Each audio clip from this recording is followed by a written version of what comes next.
How often should you be drawing from reference? That's a question I get a lot, and it can honestly only be answered with another question. What do you want to do?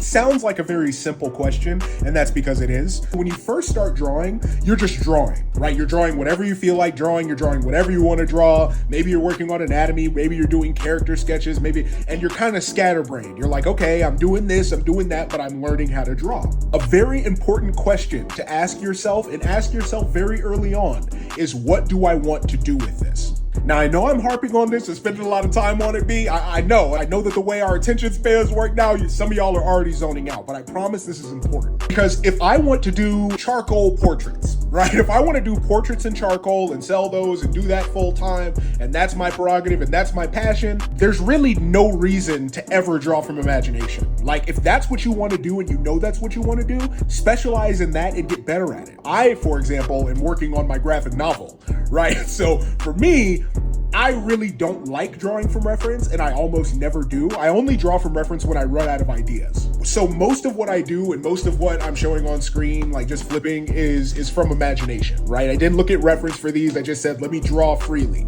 I think what a lot of people don't really understand is that drawing from reference and drawing from imagination are two different skills. Those are not the same thing. Like, there's a lot of cross-pollination there, and I do think that getting better at one primes you to get better at the other, but those are two very different skills. How do I know that? I remember watching Proco once, and I'm not going and finding the video, but hopefully one of you guys can put it down in the description. But I remember him talking about the fact that he wasn't comfortable with his ability to draw from imagination, and that's why he started looping in more comic book artists to start teaching them. And that's Proco, a guy who draws like this. If a guy that draws like this is telling you that he's not that good at drawing from imagination and he finds it a little bit difficult, what makes you think that those skills are just interchangeable, right? There are going to be people that fall into two camps, and I'm going to approach you guys differently, right? There's the people who decided, yeah, I want to draw from reference and get better at that. And there's the people who decided, like in listening to this video, that they want to draw from imagination and get better at that. Not saying you have to get married to one and never do the other. Do not get confused on that. Like, I think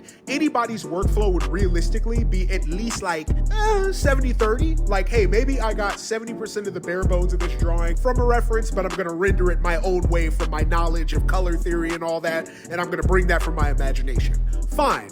Maybe it's 70-30 the other way. Maybe you're like, hey, most of the things that I draw, I want to be from imagination, but if I don't know how to draw something, I'm going to look at a reference. Fine. But notice there that it's 70-30. Depending on what you want to do, you are going to have a preference. That's all I'm saying. Let me address camp one first. If you want to learn to draw from reference, the question that you probably have is, well, how do I get better at that? And to be completely honest, I don't think that the answer is go to Pinterest, pick a reference, and knock yourself out, dude. Just keep drawing people, and eventually you'll get better at it. I mean, who needs practice anyway? You just dive right in and start drawing the person. You will get better. That shit don't work for most people, bro. It just doesn't, bro. We all know of at least one guy who's been drawing portraits for like 3 years who has never learned to draw people right. We all know a dude like that. Don't play with me, bro. Don't act like I don't know what I'm talking about. Let me do a demonstration for you. For all my beginners out there, I want you to do me a favor. Open up your sketchbook right now and draw this. Draw this picture. Okay, draw this picture.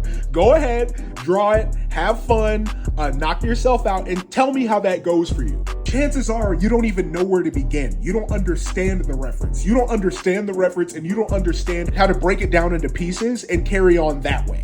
You don't know how to draw yet, right? It's a little bit frustrating because it's like, I wish that there was like a pack of references that you could pick up and not only would have the references, but also like a tutorial on how to draw those references. Like something where it had like the simplified versions of the drawing and then more complex versions and like coached you through the process. I hope the condescension is like coming through clean. That does exist.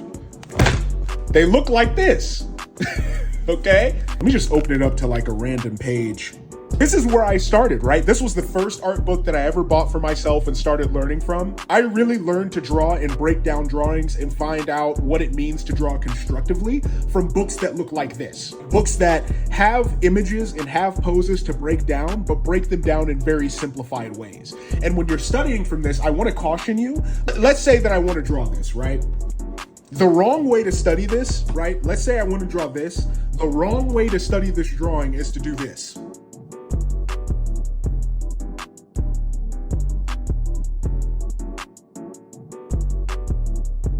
is like really difficult, right?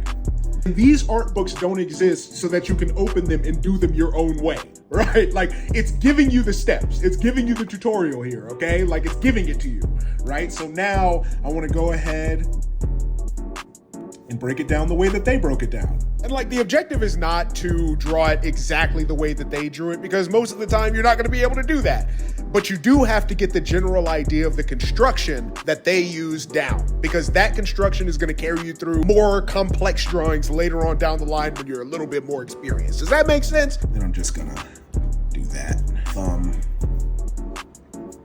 This is real time, by the way. No, it's not, because I'm skipping around. But either way, this is coming together like really fast. So like, this is teaching you how to think about drawing an arm, and you want to apply that logic to this arm. This is what you call constructive anatomy. And even if you're drawing from reference, you need constructive anatomy, because when you're drawing from references, you need to know how to understand that body part, how to draw it in perspective, how to simplify it, how to dumb it down in the way that you want to. So even when you're drawing from reference, you need an understanding of the way to interpret drawings. That's what these sorts of books are for. These sorts of books exist to teach you how to think about drawing. And I don't know if you've noticed, there are words here. Like, you can read them and they will tell you what they're doing. This is literally giving you a reference that you can then turn into a tutorial. Now, I didn't forget about y'all. I talked about the second group, the people who want to draw exclusively from imagination. Congratulations. You are probably going to start drawing from imagination, and you're going to come out with a lot of figures that look like this. Right? This is like my first sketchbook from when I really started taking art and drawing seriously, right? And you're gonna come out with a lot of stuff that looks like this. Why? Because you don't understand anatomy, you don't understand basic posing. So you also do need to draw from reference, right? When you're first starting out, but the kind of reference matters. In other words, I'm not going to Pinterest and searching dynamic figure drawings and just drawing everything I see. My guy, you can't do that. You're not him, not yet, okay? You're gonna get there, but not yet. So guess what you're gonna do? You're gonna pick up a book as well. The same one that I just showed, or maybe another one, My Secret Source. Am I finally gonna reveal it? Yes, I'm gonna reveal it. This is Rockhe Kim's anatomy drawing class. In other words, the book that took my anatomy to the next level, bruh. I know that some of y'all are stuck on Michael Hampton, and don't get me wrong, excellent book for the general artist, for the fine artist, for everybody, right?